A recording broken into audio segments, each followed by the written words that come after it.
Bill, thank you for joining us, and congratulations on Beauty and the Beast, which I Thank you. loved.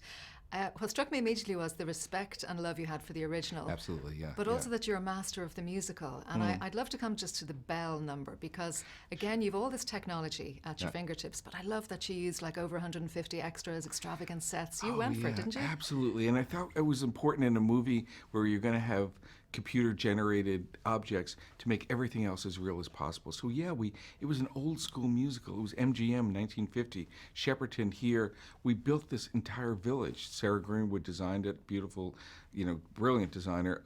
But yeah, so at the end, to have all those people there singing, and they were all singing out loud was extraordinary, I did smile too at your little Sound of Music moment. Oh my God, Can you yes, explain I that know. to those who haven't seen the movie yet? Sure, but actually I have to say that's from the animated film, right? Because the animated film, if you remember, like in Be Our Guest, it had a little Busby Berkeley moment, but there were little nods throughout that film. But there's what Belle Reprise, when I want much more than this provincial life, and she runs to the mountain outside the village. In the anime film, they did a slight nod to it, but we go full Julie Andrews, You do, yeah. And it's odd how that wonderful costume, kind of reminds you of the way Maria looked in the beginning of that movie. No, but I'm glad you got that. Yeah. And also you mentioned Busby Berkeley. That has to be the sort of Be Our Guest moment. Yeah. Again, the technology there too, though, because I heard it took a month to shoot. It took a month to shoot. It took 18 months to finish. And 6 months to prep. Because it was so complicated, obviously, because it's performed by people, by things who weren't there. But there's a case too where in the original film, there is this Busby Berkeley moment. Suddenly you're in France and now you're in, Hollywood. And we decided, well, let's take that and multiply it times 10. So for people who are fans, I think it'll be interesting, especially as it gets onto DVD and things like that. There's, whether it's, Cabaret or Chicago or West Side Story or Martha Graham, there are countless numbers of little references to other musicals in that number. I loved hearing as well, in terms of your own rehearsal process, that you did in a very theatrical way, do a full read through, sing through. Everyone seems to have been very positive about that experience. Oh, it was great. It's so big here, right? And there's so many different departments. It felt important at one moment that everybody get in the room, and I mean our entire ensemble, our whole cast, but then also the people who were making the costumes, and building the sets, everyone on this huge soundstage, and hear what we're up to. It was the first time everyone met. Ian McKellen was saying those lines for the first time. Emma Thompson came in, and suddenly she stands and starts to sing Beauty and the Beast. Can you imagine what that felt like for the first time?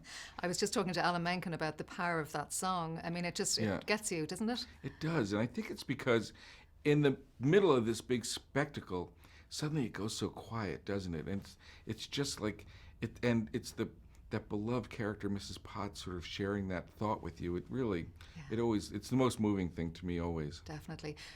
We must come to talk about your collaboration with Alan Menken, who's such an important part of this process. Yes. You, as I say, your music. So were you very hands-on with him, or did you let him do his own thing? Or No, what I love about Alan is that he loves to collaborate. He doesn't want to just, sort of go off somewhere and here it is. He wanted to hear what were the new things that we needed for this film, and then we worked together with Tim Rice, the great lyricist, and in fashioning, it's 3 songs, but they appear in 5 or 6 times in the movie. It's a big chunk, and people forget too, because he's such a gifted songwriter, he writes the score too. There's 100 minutes of beautiful background score that he created for this movie. It must be a magic moment for you when you see it on screen with the music and it all comes together in that way. Oh my God, yes, and it's long. It takes a long time to get there, but it's thrilling when it all happens. Yeah. Just a final question. This is literally a tale as old as time. How does it sit for you in 2017 for an audience? Because you have brought a freshness to it, and yet there is the tradition there too. Yeah, no, it's true. I think it's interesting. This story it was written in 1740. And it's been told over and over again in all these different forms. There are ballets, there are operas, obviously TV keeps revisiting, movies all the time. And I think it has a meaning for each generation, and I think now, I don't want to be too heavy-handed about it, but I think when you see it and think of everything that's going on in the world, I think you'll see resonance in the story. We need musicals right now, right? I think so, yes. On that note, Bill, thank you so much. Thank you.